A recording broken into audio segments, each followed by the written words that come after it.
So what I'm going to do now is cover is sort of two aspects of project management. One is time management and one is fiscal management, and they're intimately linked. And although where you may be in your current trajectory as environmental professionals, you may not have such a responsibility of what I'm going to be talking about today yet. But it's important to at least understand when you go work for someone, how the more senior members of the organization you're working in must ensure that you receive your paycheck. Okay. And so they're doing this to make sure you get paid. Okay. And so just keep that in mind, even though you may not be doing it right away. But as an aside, over the years, I've polled graduates graduating from the master's programs that had been in the workforce for some time. And I have found that within 5 years, generally, of graduating, most have to be responsible for some of the processes I will be talking today. So you may not do that as an entry-level person going into a new field, but because usually if you're good, you eventually are given responsibility, and with responsibility comes management requirements. Okay, and so people get kicked upstairs a lot faster than they think they would. Okay, so I just want to keep that in mind. Okay, now let me see if I can do the share the screen stuff again. Okay. Share screen.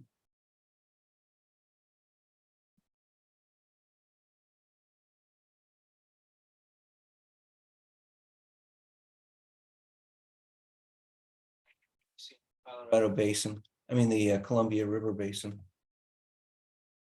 Ooh, if I did it right. Okay.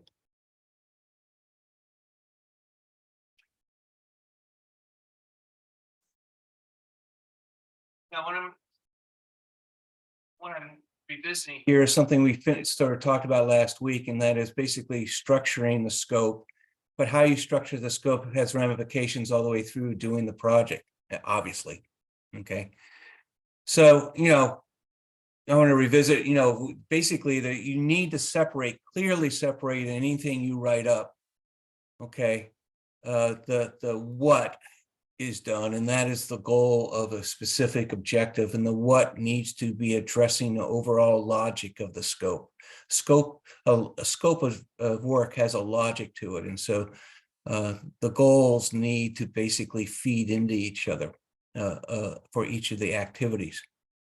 And then the how is actually you're informing them how you will do it, what kind of approach you're going to take, what kind of tools you're going to use, what kind of expertise will be tapped, etc. But probably the most important thing that needs to be really well defined is the actual deliverable or work product. This needs to be clearly understood between you, the consultant, and the client. Thus, it needs to be defined carefully, or you may find yourself further down the road in a project where you're actually going to have to be doing some backtracking. And finally is the additional step that is often put in a scope, and that is the timeline, that you're basically telling the client how quickly you're going to get things done, and the client pays attention to this. So many people, this is what they just do. They just tell you, what weeks, out of the total number of weeks in a project when things are going to be happening. And by the way, I can't see you, so if you have a question, just pipe up. Okay. Now, but a more useful tool that you should have is showing time budgets for different tasks in relationship to each other. Now, what I have shown you here is known as a Gantt chart. It communicates a couple of things. First, it shows sequential task activities or project task activities. And as is true for most Gantt charts, there is a step ladder form to the activities where a previous activity may need to be completed to provide essential information or data for a subsequent activity. So the subsequent activity can't start until the previous activity is done. Sometimes there are concurrent activities going on, and if you have multiple people doing it, different people are doing these activities. Sometimes the outputs of two concurrent activities may be required to begin the subsequent activity. So here, activity number 3 and activity number 4, it needs to be completed before activity number 5 can start. And often you'll see in a Gantt chart 1 or 2 activities that span the entire scope timeline. Now, these are usually either management tasks or quality control tasks. Okay, so they're sort of ongoing. Now, the goal of such a tool is to complete the project on time and within budget. Now, the Gantt also signals when deliverables are due, because when a task is complete, often there is a particular payment associated with the completion. That is why the scope should clearly describe the deliverable on which the payment is based, so that you know you're done and the client knows you're done and you get paid. Okay. Now, once such a benchmark or a deliverable is reached, the task is closed out so that the current or subsequent task can be focused upon in a timely fashion.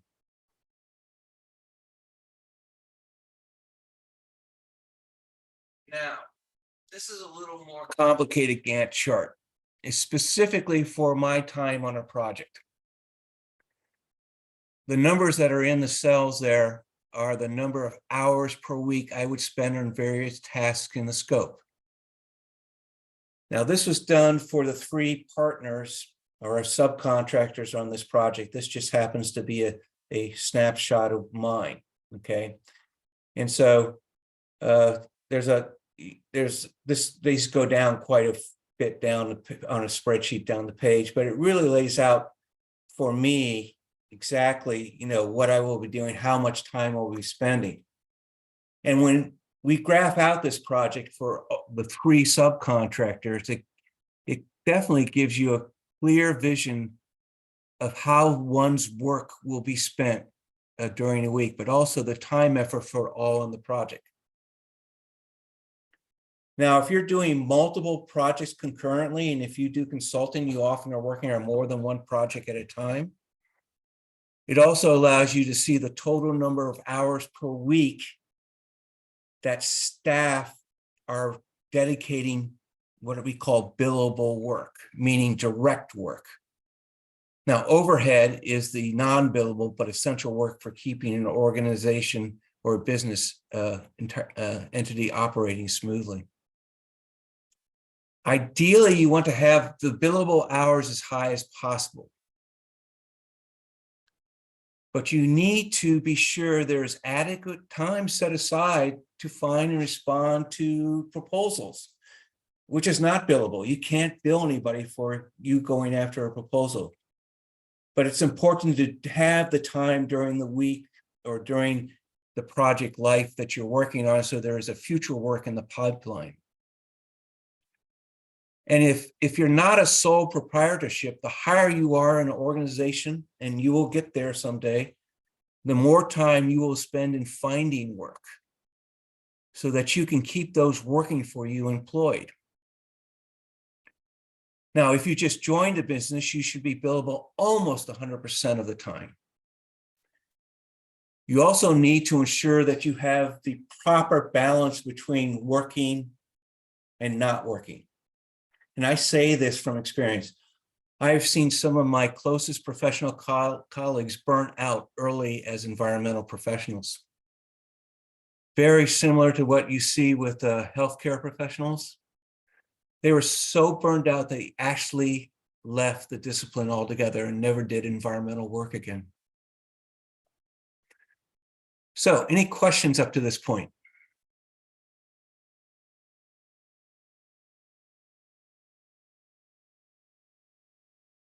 Okay.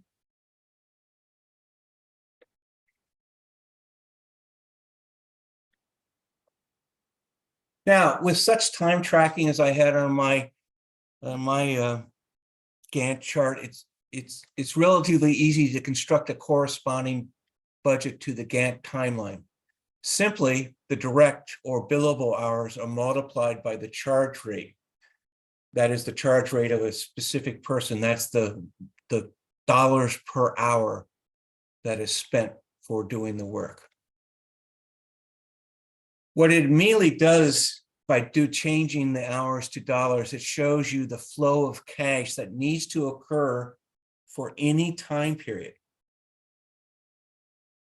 And it is incumbent upon the project manager or the principal investigator to be sure that the cash is there.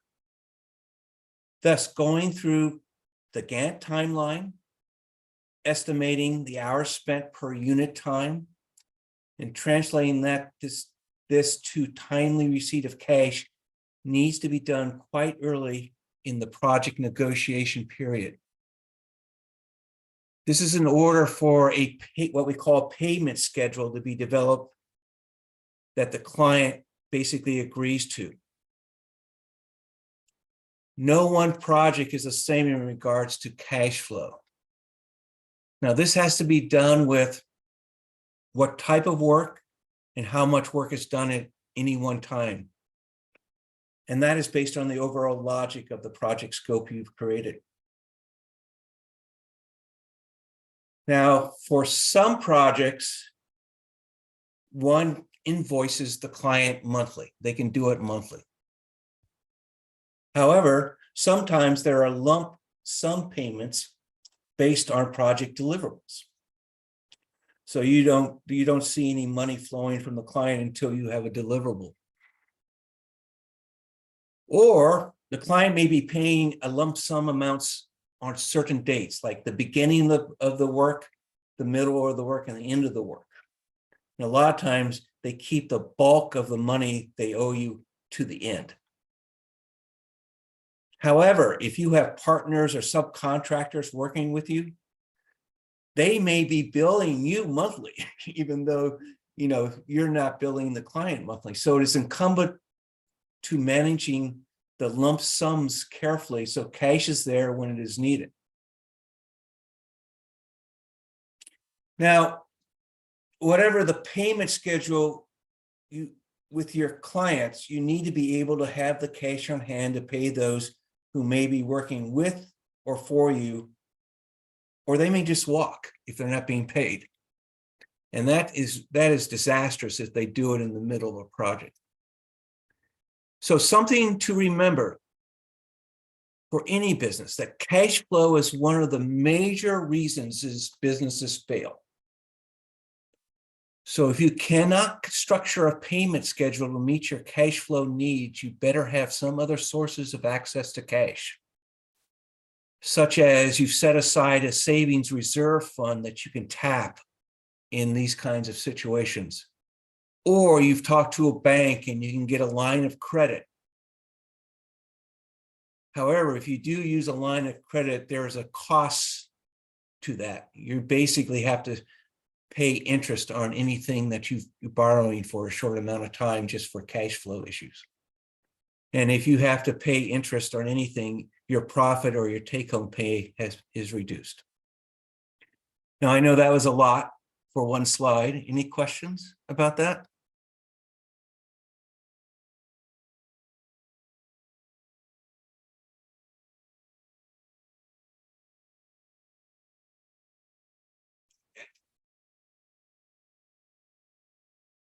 Absorbing this like a sponge.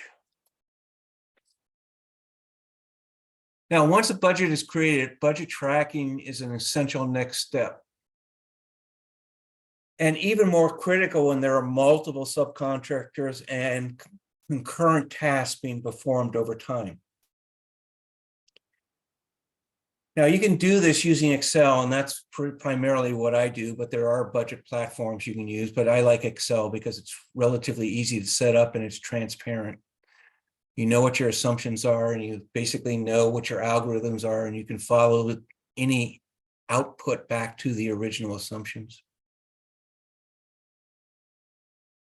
Now, you would always start, you can see what's in green. This is where you basically put what you expend that month, okay? So you are basically doing monthly budget audits, okay? And if you set up the spreadsheet correctly, it automatically calculates the hours and costs spent to date, which is in the pink here.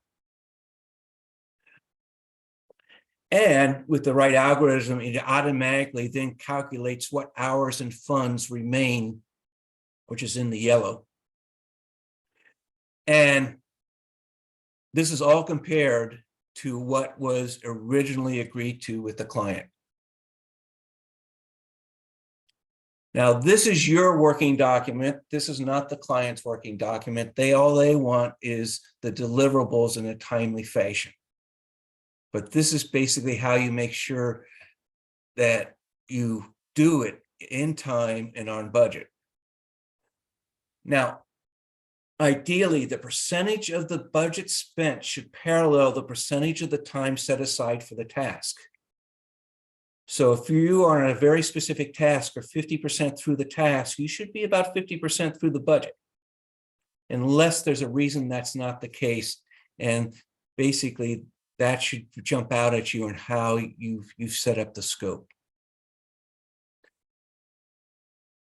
If it doesn't match, or if it's way off, it's important to understand why. And that's where all of a sudden you're having discussions with your partners, your staff, or your subcontractors, finding out what the heck is happening here.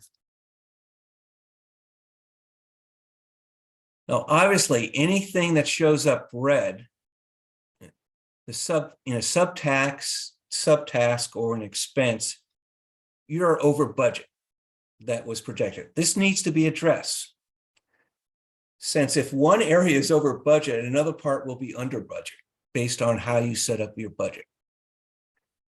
Of course, that is unless you can go back to the client to ask for supplemental funds, but that's really rare that they'll give you supplemental funds in that regards. Thus, consider a budget a living document, and at certain time, monies need to be shifted between subcontractors and tasks as unforeseen challenges and barriers arise. A priori, such changes need a discussion or a negotiation with an affected subcontractor and possibly with the client. So, this is a budget. Every month, the budget basically would get revised and monies would get shifted around to make sure all the work got done. And basically the least important work maybe got cut. In this case, a lot of the red you see here is, like travel, okay? Or administrative costs, which you basically eat, that's overhead cost. Now, let me reemphasize, the budget is the budget. It's not just something that you put on a paper. It is your marching orders. It indicates whether you're on track. It also indicates time to complete deliverables. And finally, it clearly shows how much cash must be on hand at any one time.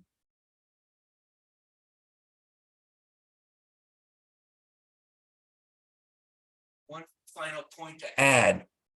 Often potential clients are expecting that those who are chosen to complete a project, that they donate some type of in-kind matching fund.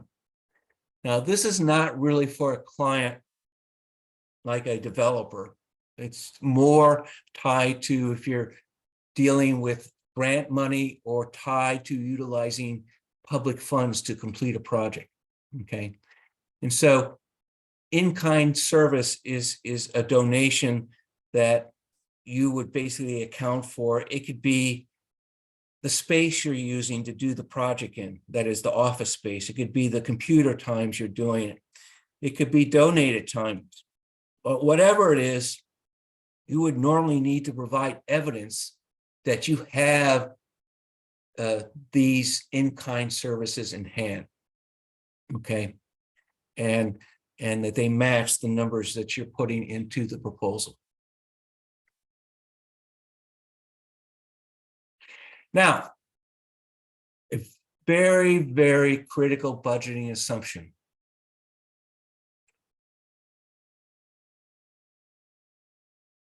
Is the charge rate or the cost per hour for individuals.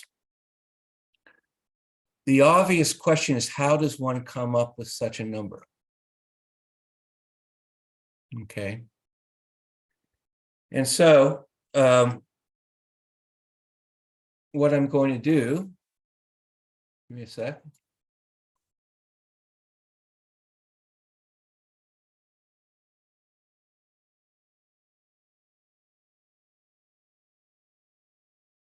Send you a thing via email right now.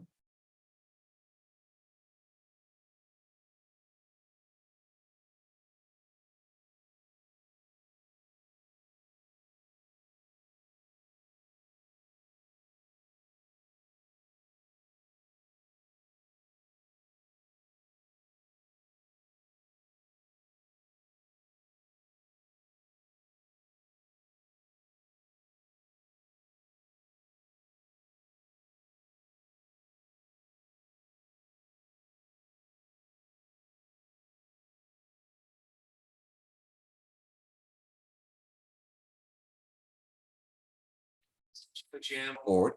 Okay. Raise your hand when it's come across your computers.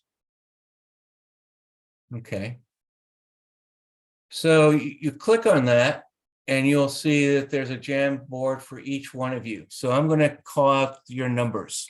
Okay. So I want you to remember your number. So Jamboard 1 is Lauren. Okay. Jamboard 2 is Dan. Jamboard 3 is Emily. Jamboard 4 is Kelly. Jamboard 5 is Caroline. And Jamboard 6 is Jennifer. So what I want you to do is go into the Jamboard and just do a brain dump or a creative brain dump and put on everything that you think needs to be considered to develop your charge rate.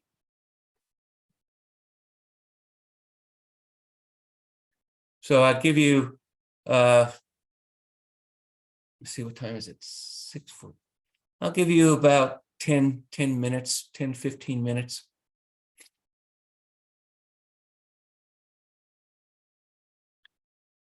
So Lauren 1, Dan 2, Emily 3, Kelly 4, Caroline 5, and Jennifer 6.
Oh yeah, everyone, why don't you put your name on your Jamboard also, like Kelly did.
I'm gonna give you about 5 more minutes.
A couple more ideas up.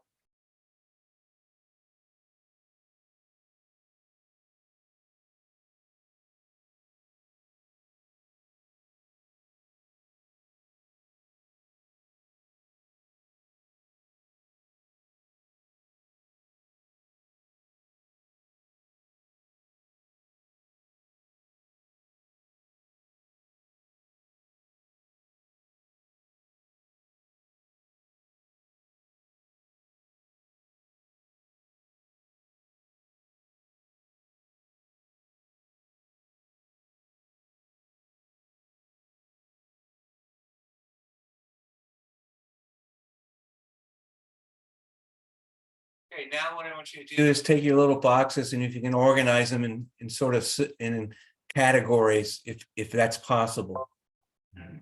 Real quick, move them around so things that are similar next to each other.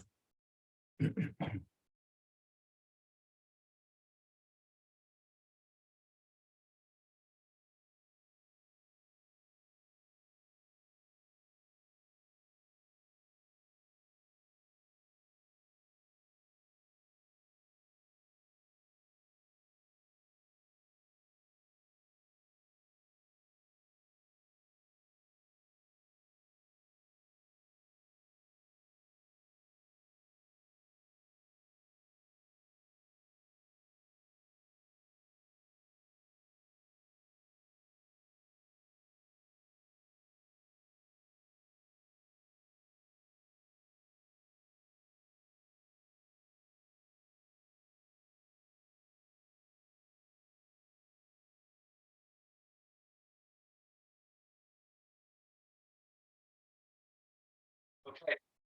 Now, go look at everyone's else and tell me, when I'm going to ask you, what did you see there that was something you didn't think about or surprised you or glad that you saw it?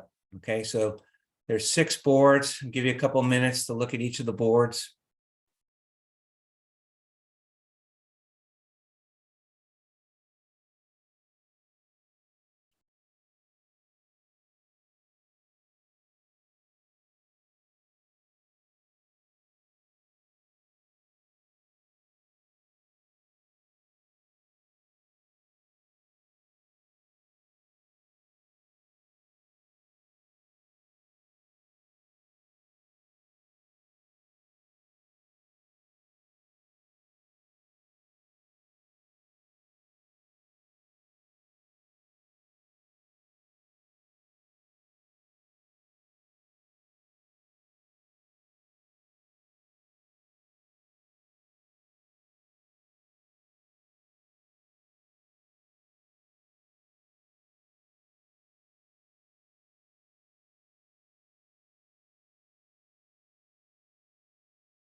Okay.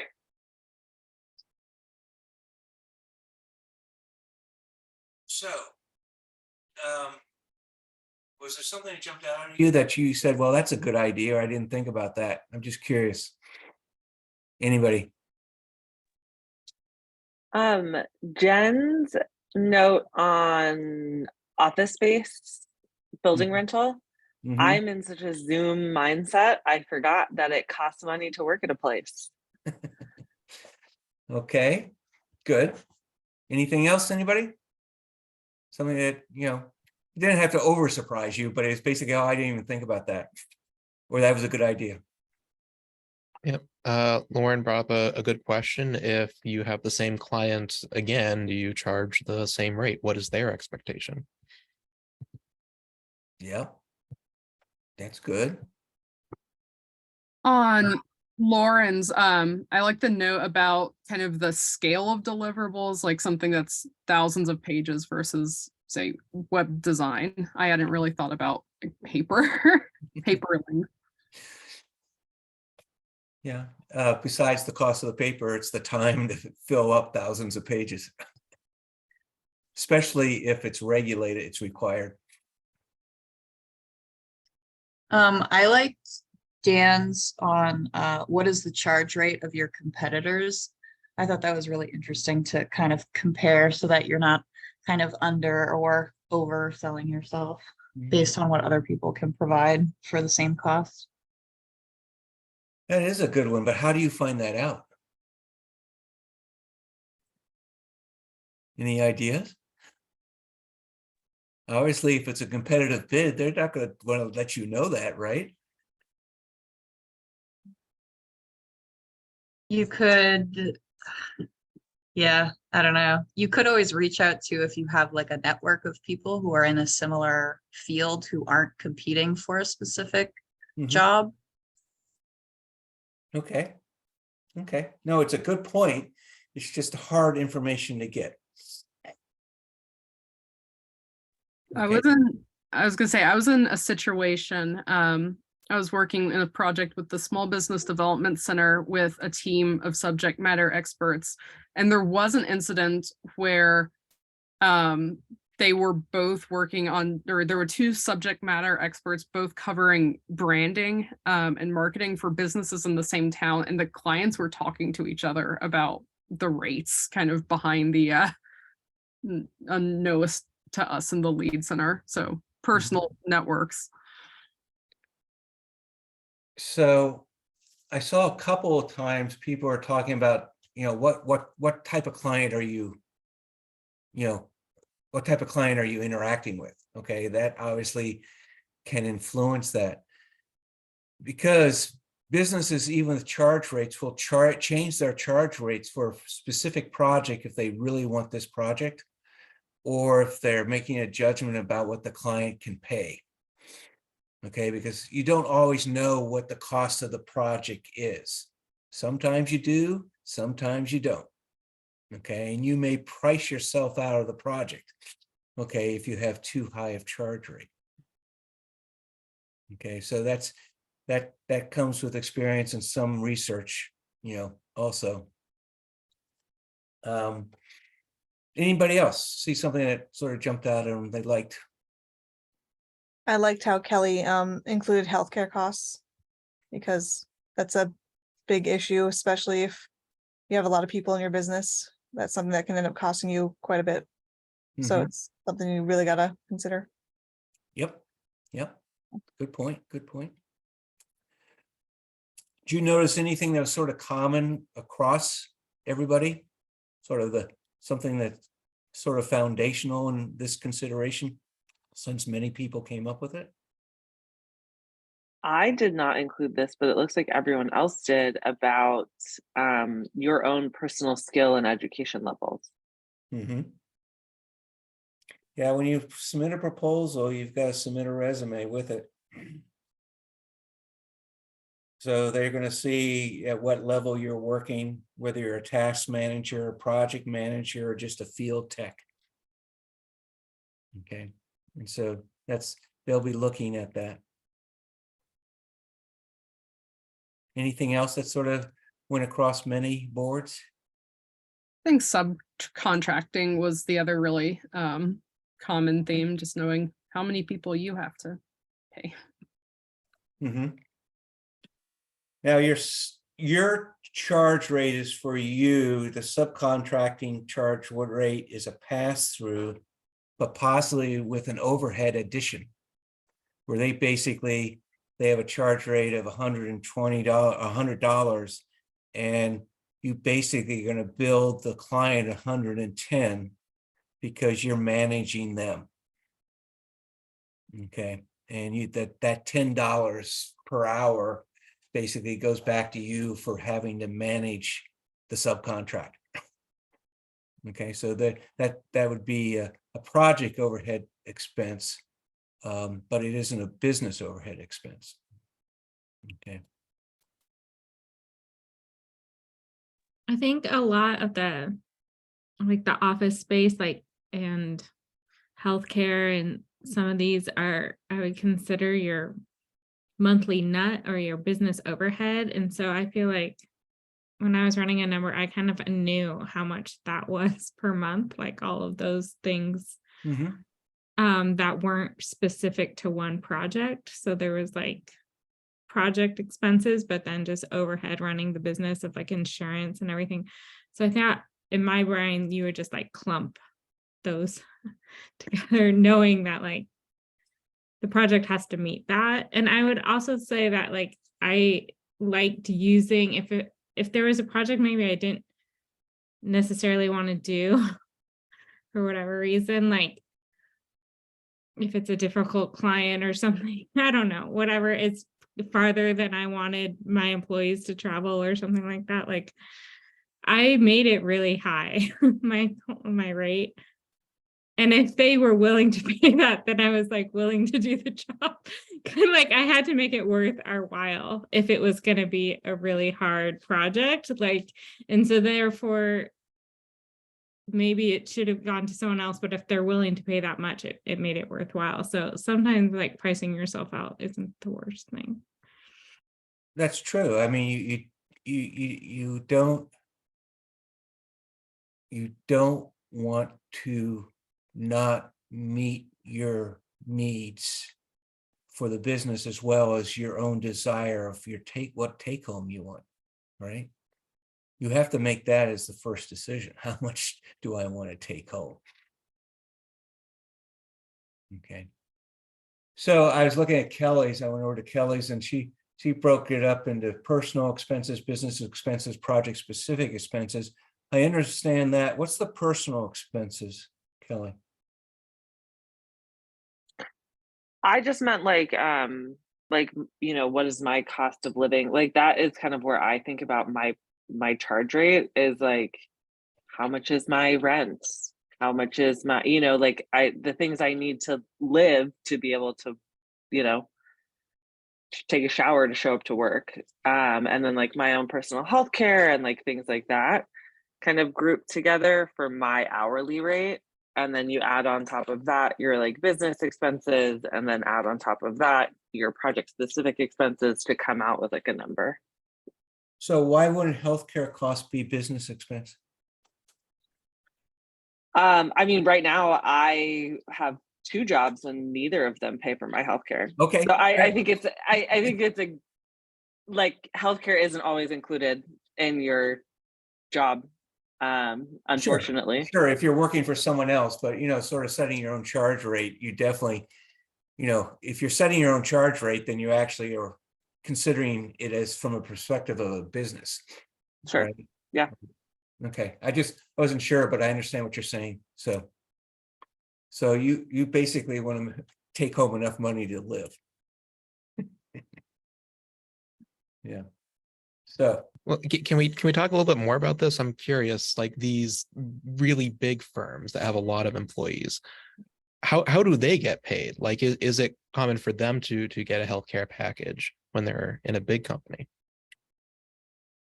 they are, but that is known as overhead costs. It's a percentage of your overhead cost, and every billable hour, there has to be some aspect of that billable hour charge that is the percentage of the healthcare cost. If you're getting 2 weeks of vacation, that vacation cost, which is an overhead cost that's not billable time, needs to be reflected in every hour, okay, that you're charging.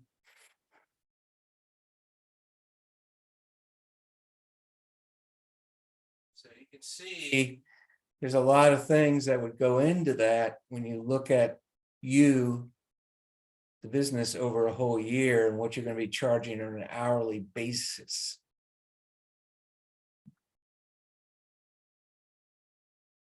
Okay. So any final thoughts about this? Or any questions about the PowerPoint I went through?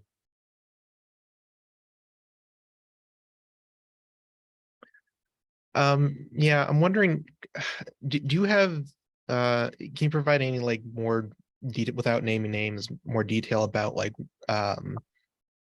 what you've seen with people burning out early on in terms of taking on too much work?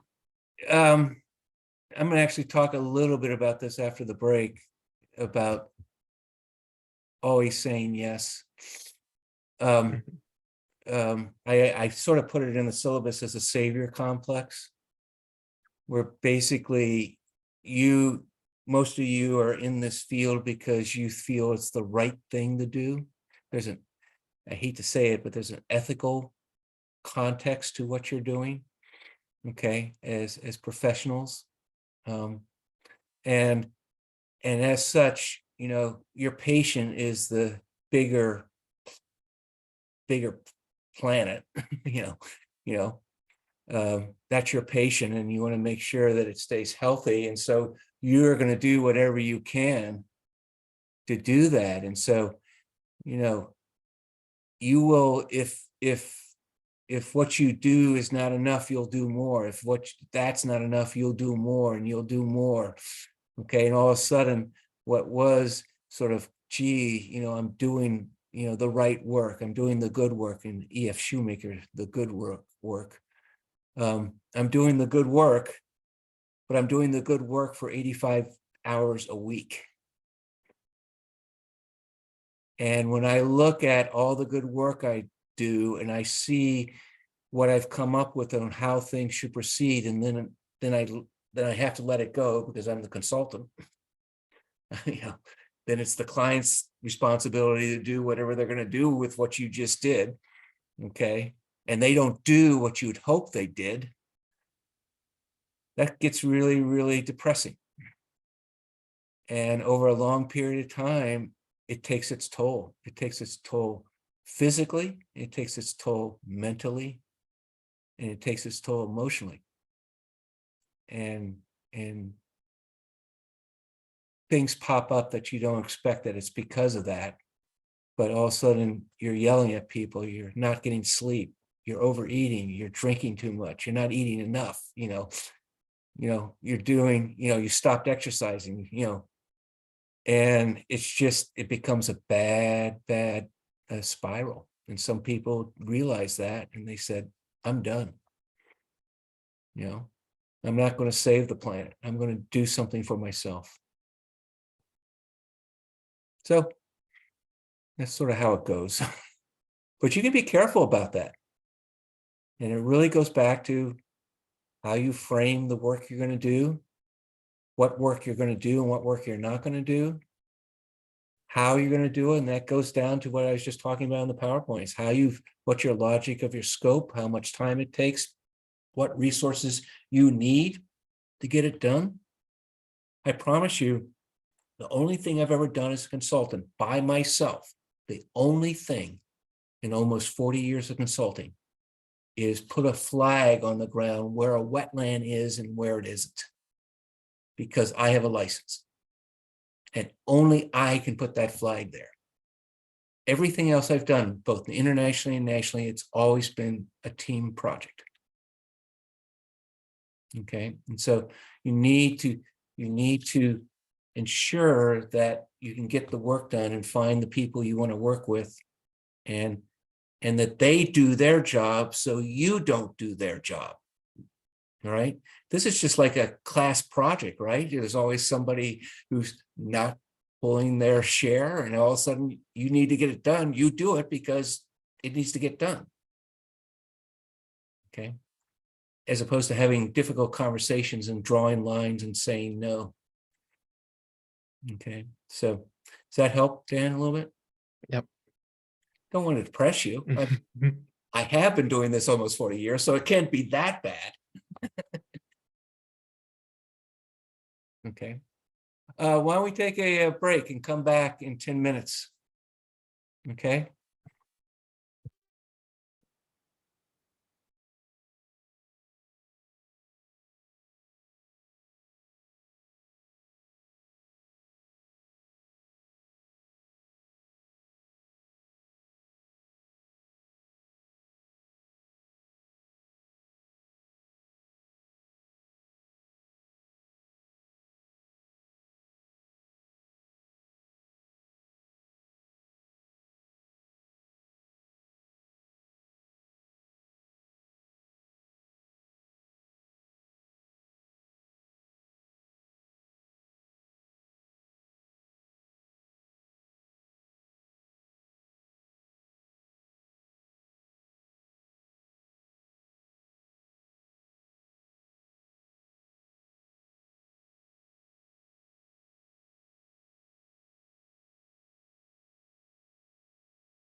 Okay.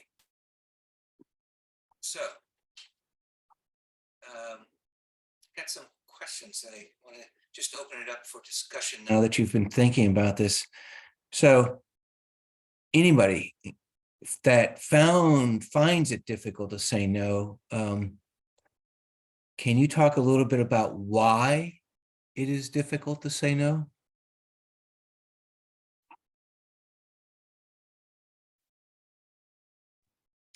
Yep. For me, it was seeing everyone else around me, all my other coworkers, following that mindset of never say no. At least the ones who were considered successful didn't. So it's a cultural thing. Mhm. It was a cultural thing, but it was a cultural thing that was said it's behind it's because of the ethics of the scenario. If you say no, then someone else is going to suffer as a result. Oh, that's a little bit of a savior complex. Mhm. Okay. Anybody else? Why is it difficult to say no?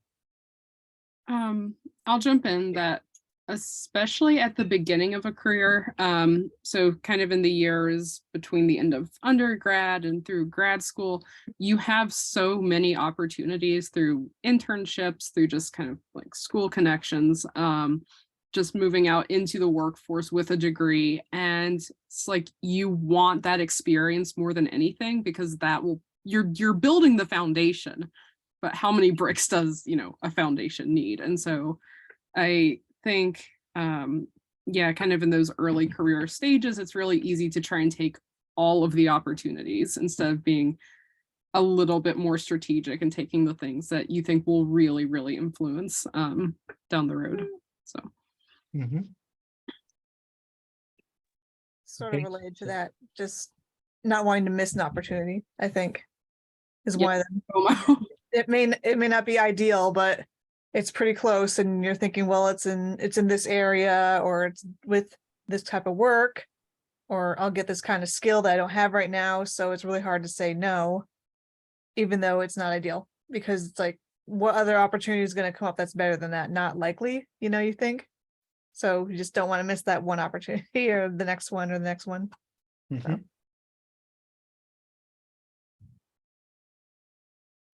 there's some truth to that.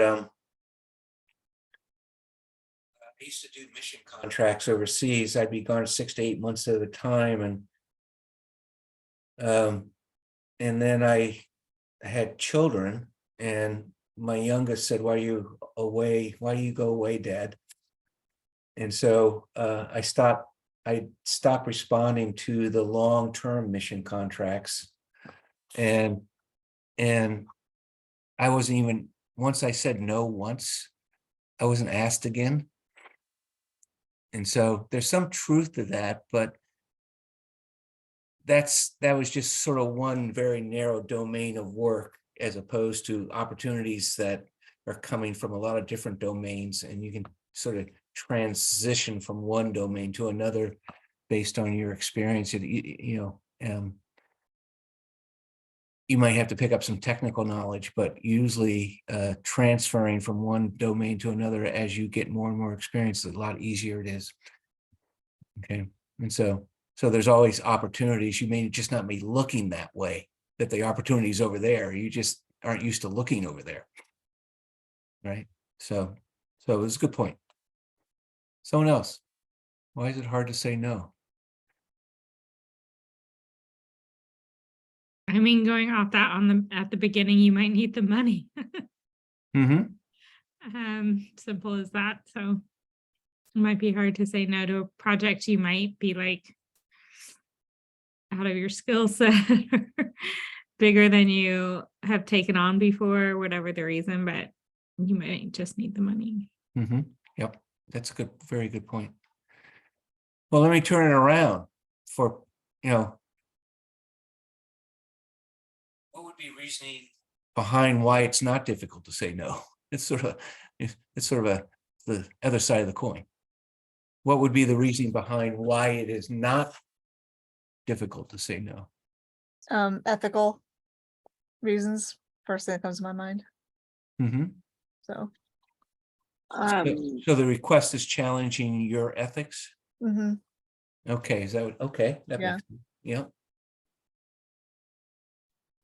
Sometimes during a project, saying no can actually build trust, and it can like help solidify relationships. So it doesn't always have to be kind of like a negative thing, like we think about it. Mhm. If someone asks you to do something, it's outside of your area of expertise, saying no and pointing them in a better direction can maintain connections because they know that you won't bullshit them. Mhm. That's an excellent point. That's an excellent point.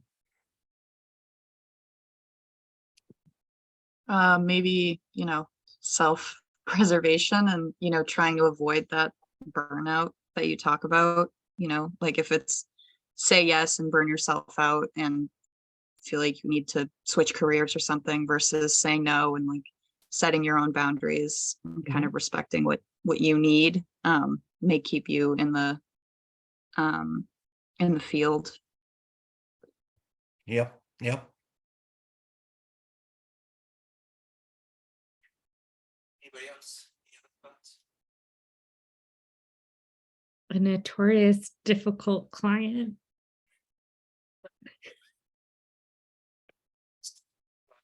Yeah, we're actually going to talk about that in a second.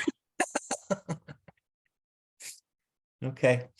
I've used 3 rules of thumb on everything. Every time I call them insurmountable opportunities. Anytime an insurmountable opportunity arrives at my desktop or my door, and I always ask these 3 questions. Do I have the bandwidth or the energy to take this on? So I have to continually self-reflect where I am in relationship to everything else I'm doing, because sometimes it's not the only thing you're doing, right? Sometimes you're asked to do something that's an add-on to what you're already doing. As Kelly brought up, am I really qualified to do the work? Or do I really know who to call to do the aspect of the work I don't know how to do? Okay, and so that's really comes with understanding what's being asked, and secondly, understanding my network of expertise, of my colleagues. And finally, do I really want to take it on? Is it a priority? Is it a priority for what I vision my, professional critical path? Is it really the step forward, or is it just biding time? Okay, and so obviously you have to take that with a grain of salt, because you have to make a living, you have to make money. And sometimes you do things. I often take on projects I don't really want to do, but I consider it good marketing. It's almost like I should be making a lot more money doing this, but I'm not. But I consider it a way to market myself and also learn some things. So it's a continuous battle between professional progress and quality of life, and it changes all the time based on your other life circumstances. So back to Lauren's point about the difficult client. Consulting clients, they're your customers.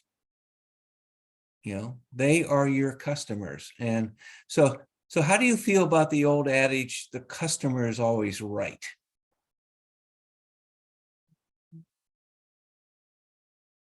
Is there some truth to that?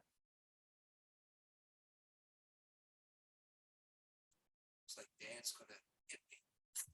It yeah, I mean, I've seen that turn into a really slippery slope when you're working at a private school and your clients are the kids' parents, and they make very unreasonable requests. And so I've found that I disagree with that statement entirely. Once I heard it said coming from principals' mouths as well. Okay, I won't go any further in that, but I was a boarding school Mhm. teacher for 5 years. That was my first job, so I do understand where you're coming from. Also, kind of piggybacking on that statement, I guess they're not always right if they are purposefully taking advantage of their, role as the customer who's always right. So if there's, you're supposed to have a certain level of give and take and trust with this client relationship, but if they're going to take advantage of you, that's not exactly, they can't just say, I'm right because I'm the customer, because I'm taking advantage of, your services or what, and I'm trying to violate what we both agreed upon, if that makes any sense. It does it makes a lot of sense. It actually goes back to what Ted Siegler was talking about, when he visited, and sort of, trust was a key word he brought up a couple times in, that you build the trust over time. And often if you build the trust, you got a return client. Okay, but the question is at what limit do you say no? And so I heard you earlier, Caroline, saying that you would say no to a client if it challenged your ethics. Okay, whatever the client was requesting was challenging your ethics. That's a tricky question, and I'll have a little exercise and case study next time we meet to see how you think about things. But what else? What other possible circumstances would you say no to a client besides challenging your ethics? I think that the client is the client and you are the subject matter expert and you are being hired by the client for a reason. And I don't think it's necessarily unprofessional to assert the fact that you are the subject matter expert. And so if they have false assumptions or things that are just categorically incorrect, pushing back on that. Mm-hmm. Give me an example of a false assumption. What do you mean by that? I mean, I think it can be something as like simple or factual as like they just got incorrect information. So like, I'm trying to think of like a real world example, but like something as silly as like you're doing an invasive species removal and they say bittersweet is not an invasive species. Mm-hmm. It Okay. is. And so like, just those like kind of more factual points. There's a reason why they're hiring you and paying you. Yep. Okay. Okay. It's interesting because belief gets tied into here, and even though you're talking about facts are not just facts. Okay. Facts are based within the context of a belief system. Okay. And so often they may be coming at you with that's not a fact, and you say it is. It's because their belief system puts whatever you're looking at in a different context for them than what it is for you. And that's not something you tease out in a client customer relationship. That's something you tease out at a negotiating table, like environmental dispute resolution. So any other things that might tend to make you say no, Jen? If they were trying to add things to the scope or are expecting things that are outside of the scope of what you were hired to do, kind of giving you stuff that's really not your job. That's a good point.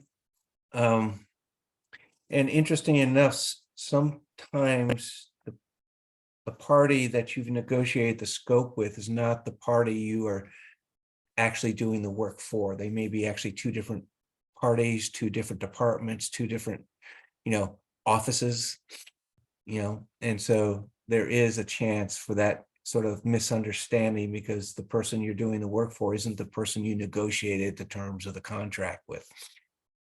Yeah, I'm running into that in a few different ways myself right now at work. So I'm sorry to hear that. it is what it is. Yep. So what are you risking by saying no? What is the risk of saying no? Ted Siegler said last class what that was. If you say no early on, that could damage your relationship with that one client, and then they'll talk to someone else, and suddenly your reputation is ruined. Right. Okay, so how far do you push that? Yeah, that's the question. Yep. Anybody else? So what other risks maybe for saying by saying no? Say maybe losing like a doorway to a future project, either with the same client or with an associated organization, or within that network. So if you don't have that experience, you're just kind of outside that web, Mhm. if that makes sense. Yeah, you're outside that. Yeah, we call that external relations. You know, you're outside the boundary of the external relations. Well, let me ask you the flip then. What are you risking by saying yes?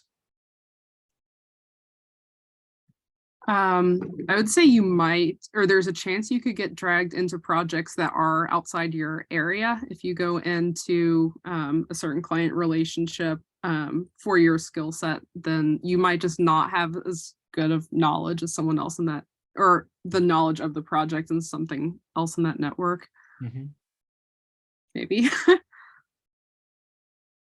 No, that's some of my biggest cringers, and everyone has cringers in their life. You know, some of my biggest cringers are taking on projects I didn't know what the hell I was doing. And it was hell, you know, it was hell, you know, but I learned how to find the resources I needed to get it done at a cost to me. I mean, it was a loss and a cost to me, but it got done. It was much better than having the monkey on my back. Anybody else of, you know, I what- think some clients, I was talking about this with a friend on a walk, and she wasn't in environmental consulting. She does advertising for clients, for companies. And some clients are pretty small, but they have this expectation that they can call and take up a lot of your time. Mhm. And so she had this time suck client, which I had a bunch of as well, that because they're your client, they think you're available. And so there's this overhead time or this unbillable time that gets sucked away with hard clients that have these false expectations of your time. Mhm. And it could be you might notice it at the beginning, like they want multiple proposals. So your first proposal might not be good. Can we just like tweak this? So you're not at billable yet. You're just like in that negotiating stage. I think after a while you start to see that, but it's like the back and forth becomes almost like belligerent in a way. And so the time suck, I would say, is like, and how do you say, like, you're a small client, I cannot spend this much time talking to you. But that's kind of what we were talking about. Well, I respond to that two ways. One, back to defining the deliverables, and I can easily say, you know, I'm working on this task 2C2, and I need to get it done in the timeline. So, you know, I need to go. Okay, so I always, if I'm in a project, I always use the project as a way to stop talking, because I'm going to do the work they're asking for. But if they continue to do it, I said, you know, I'd be happy to be available to talk to you, but you're going to need to pay a retainer, which basically means you're going to have to pay me a fixed sum every week or every month, and I will be available, you know, to respond to your calls when it's not project specific, and you need some help or resources. Okay, and they say, well, you know, I can't pay you a retainer. I said, well, you know, I'll work on your project and get it done in time and in budget. Okay, so you can sort of do that. I think the risking of saying yes is obviously the burnout, right? You know, that is, and so you've got to continually ask yourself the questions, do I have the bandwidth? Am I qualified? You know, is this really on my critical professional path? Okay. So I sent you another Jamboard. Okay. Now, what I want you to do is, this is just one Jamboard, and so everyone gets on it.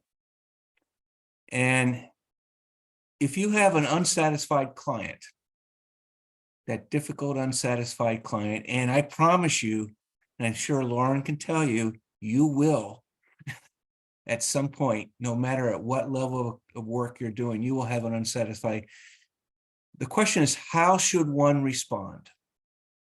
So put your ideas on the Jamboard, okay, on how should one respond to an unsatisfied client for whatever reason they're unsatisfied. How do you respond to that?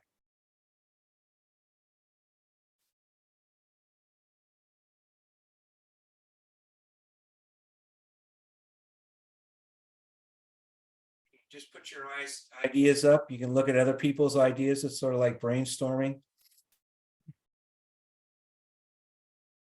Some of you have different experiences, so you may come up with ideas people have never even thought about.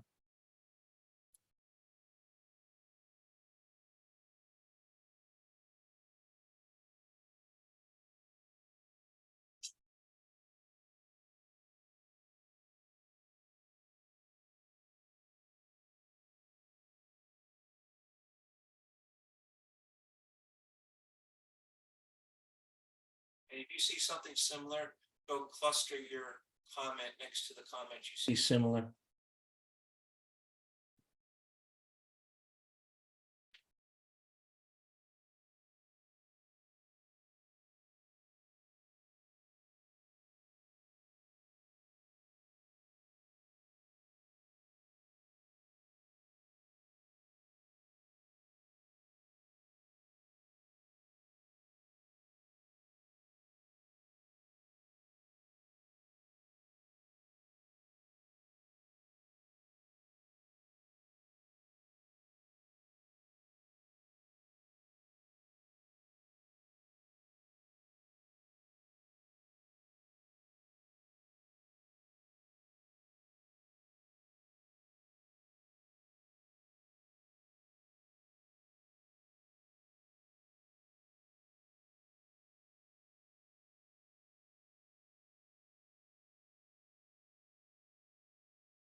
Couple more thoughts up if you can. Read the other people's ideas. It may spark a new thought for you.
Wow, as a collective.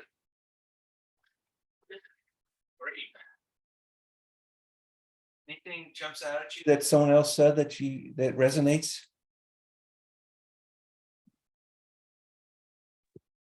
I liked the redefined scope and reevaluate. I think to kind of like take control and reframe the situation. Mm-hmm.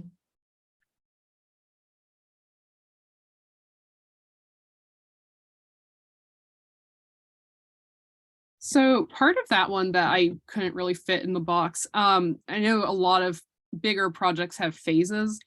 And so I think especially towards the end of the project is where you get these complaints and hangups. So maybe just, yeah, basically rewrite it before you move into that next phase. And so you don't necessarily have to like fix or undo work, but just redefine what you're doing going forward. Mm-hmm. Yep, that's a good tactical move.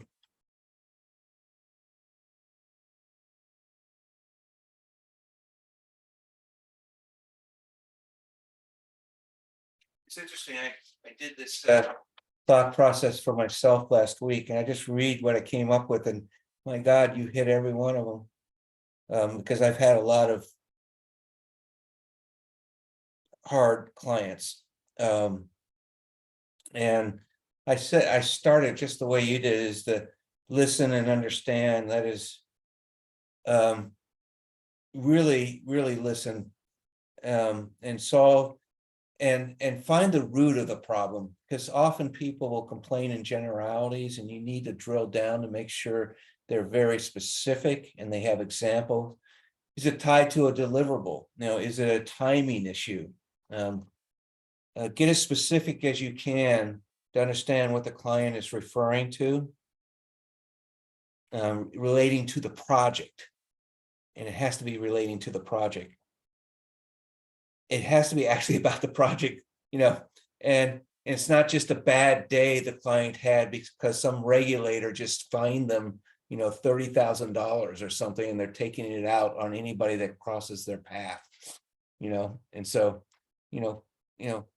clients are human too, so you need to do that. I can't overemphasize the point that you need to create breathing space before you respond. You need to stay cool. Often when someone is challenging you, they're challenging your work, they're challenging your expertise, they're challenging your professionalism. And often you will have an emotive response to that first, which is just human and normal. You just need to basically keep that to yourself. So whatever you can do to create breathing space before responding is really important. Now, you should, as everyone says, acknowledge, as I saw up here, acknowledge the client's position once you understand it. Okay, so you can do that right off the bat. Once you understand it, you can give them back exactly what you heard they were saying, so at least they understand that you're listening to them. But don't immediately deny. and then also do not fall into the blame game. I saw that, somewhere around here, avoid a blame game because it just shows you in a much weaker position. I saw, be empathetic, which I had. You need to be always polite, even by saying no. You need to say it in a very polite fashion. Okay. And one thing you don't want to do, even if it's only the two of you, is you don't want to have the client lose face, which is sort of an Oriental term, but it means do not embarrass the client. Okay, if you embarrass the client, you might as well just walk out the door. Okay, because there's no coming back from that. Okay. And as I see, people are finding, try to do things in a neutral space. Maybe you find a replacement consultant that's better in line with the client's issues. Obviously, you don't get in denying that, what they're claiming didn't happen, but you basically don't need to buy in completely to what they're saying, okay, without first thinking. So before you respond to their specific complaint that you've got the specificity, have a response, don't talk to them, don't communicate with them, except saying, I let them know you really heard what they're saying until you actually have some solution. Don't go into a discussion with a client without having some solution, some fallback. And negotiation, we call that a BATNA. A BATNA means the best alternative to a negotiated agreement. So you need to have both an idea of how to rectify the situation, but you also need to say, if this doesn't happen, this is going to happen. And you need to have that in place before you talk to the client. Okay. And if necessary, obviously, as I read here, is you basically want to shift to resolutions as fast as you can and not stay on the problem, but have this solution mindset. But I like the way it was written, solution mindset, but firm to your limits. I like how that was framed. Okay. And if necessary,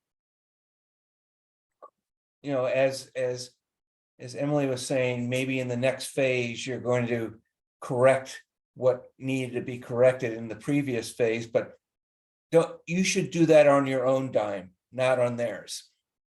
Okay.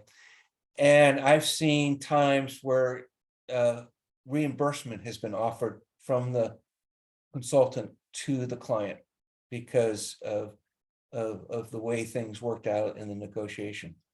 But at some point, you need to cut your losses. Okay. And so that's what the BATNA is at what point do I walk?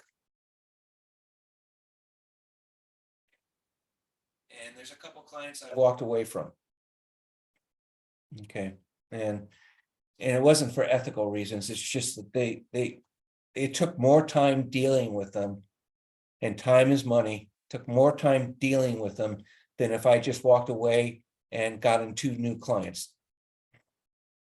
Okay. So time is money. So this is great. This is great. And you all have access to this Jamboard in the future. So if you want to come back to it when you need it, these Jamboards sort of stay up there. So, even if you forget this class, the Jamboards are there. Okay, so just remember that. Okay, gonna close down shop a little early, which is okay.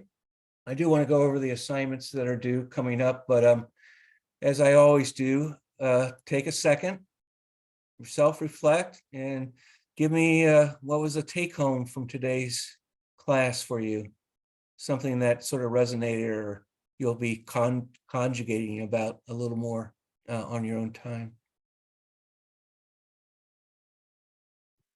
What you said about about burnout. And just like a lot of the conversations around burnout and kind of like knowing your worth, and was actually kind of a like a light bulb sort of thing for me. So that was helpful. Okay. In addition to that, yeah, we talk a lot about burnout. It does make me think too, because when you get involved with a business like consulting, or if you start your own consulting business or any kind of business, that business essentially becomes your life. I mean, whether or not you want it to or not, I mean, you're almost there almost all the time.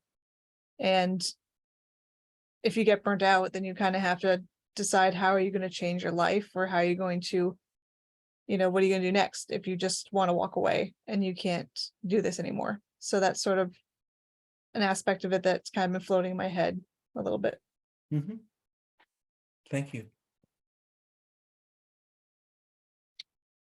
I think that know your worth that Jen mentioned has really stuck out, and like thinking about how you charge not just enough to survive, but based on your education and other value points.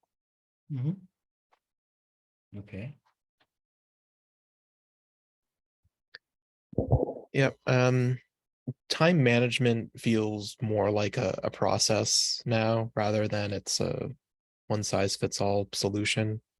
So now I have a better idea of like what questions to ask myself when I feel like things are getting to be too much, and when to say no. Mm-hmm. Thank you. I'm gonna break from pretty much everyone, but I'd be more or interested in learning a bit more about the Gantt charts. Mm-hmm.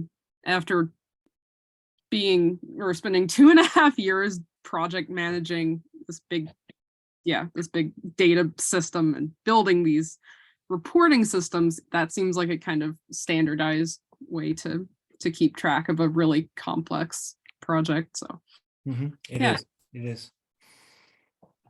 Yeah, I'd like to piggyback on that. I've been taught it in like similar situations to this, but I haven't had to like run a project through a Gantt chart. And so like setting, I mean, not a specific Gantt chart. So I think that skill set is like something to add to something I want to learn while I'm here, just because even in the small job I'm doing now, it would be very helpful with keeping track of everybody and what they're doing. So, Mm-hmm. and the timeline as what priorities should be happening when, Mm-hmm. I think that could be helpful, that you're not running a project like you're a chicken with your head cut off. Like, let's do this, not like putting out fires. You're like organized in how you're Mm-hmm. conducting it. Okay. Okay. And I can't fit a lot more into a 1-credit course, but I am around, and if you happen to do, let's say, a capstone that you want to add that kind of thinking to the capstone, I can take you through it, step by step to help you. It's relatively logical. And as long as you understand Excel, it's really easy to manage. Okay, so any other last thoughts?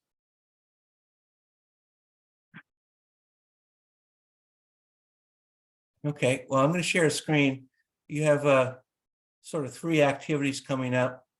We don't meet until the 14th of February again. So I'm going to share my screen, and this is actually just the Sakai site. Okay, there's going to be it's not a big project, but relatively big compared to what you've been doing. But what I'm going to do is break you up into 2 teams, and you're going to go look at the requests for proposals from the New Hampshire Sea Grant program for 2022-23. And I'm going to ask you to develop a pre-proposal. Okay, and you can just go down and read what you're supposed to do.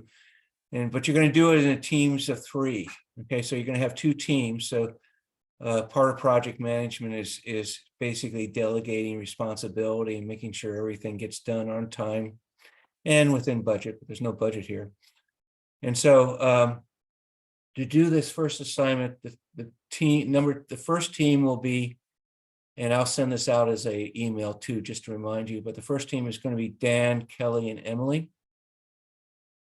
Okay, so you need to coordinate on how you're going to work on this and then get the work done.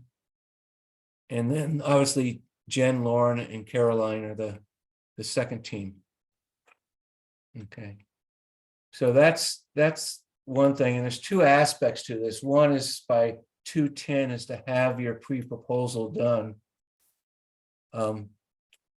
But also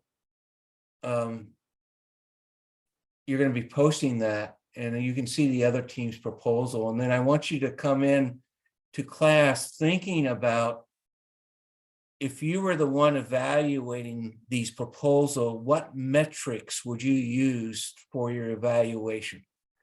So let's see, Grant basically probably gets 50 proposals, and they have to decide which ones they're going to use. So what kind of metrics would they use to evaluate the worthiness of the proposal?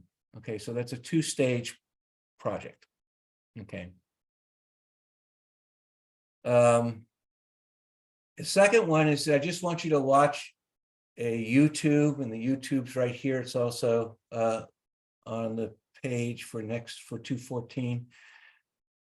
Just to let you know, a former student graduated, and a couple years after she graduated, she contacted me and said, gee, I want to do consulting. I want to be a consultant. How do I set my charge rate?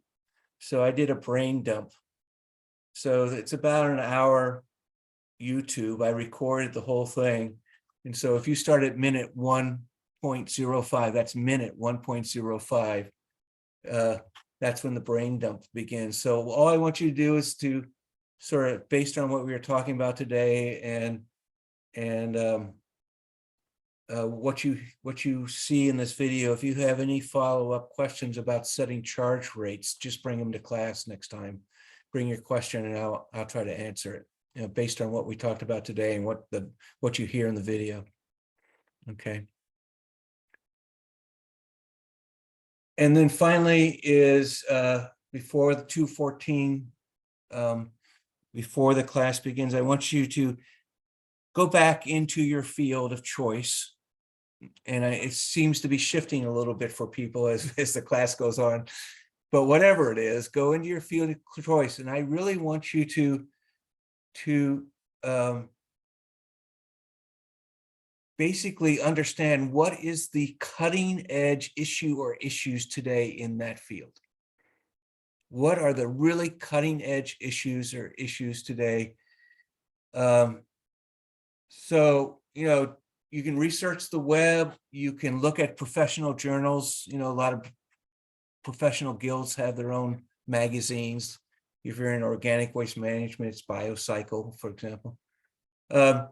Or you can do a search for recent conferences or workshops that have proceedings. The people that are up on the stage are the ones that are doing the cutting edge work, I promise you. Okay. And so I just want you to come up with what is 1 or 2 or 3 cutting edge things that are currently, because these are the things, if you really are going to do work in this field, this is where you need to sort of move towards, because it's the cutting edge work that gets your name out. And it also allows you to move quicker professionally through your professional guild. By doing that work, you need to know how to do the bread and butter work, the stuff that pays you, on a daily basis. But it's the cutting edge work that really gets you the more interesting future relationships and working partners and jobs. Okay, so I want you to sort of, just for your own edification, try to figure out what that is. Okay, you may know what it was last week, but what is it this week? Okay. So any questions about that?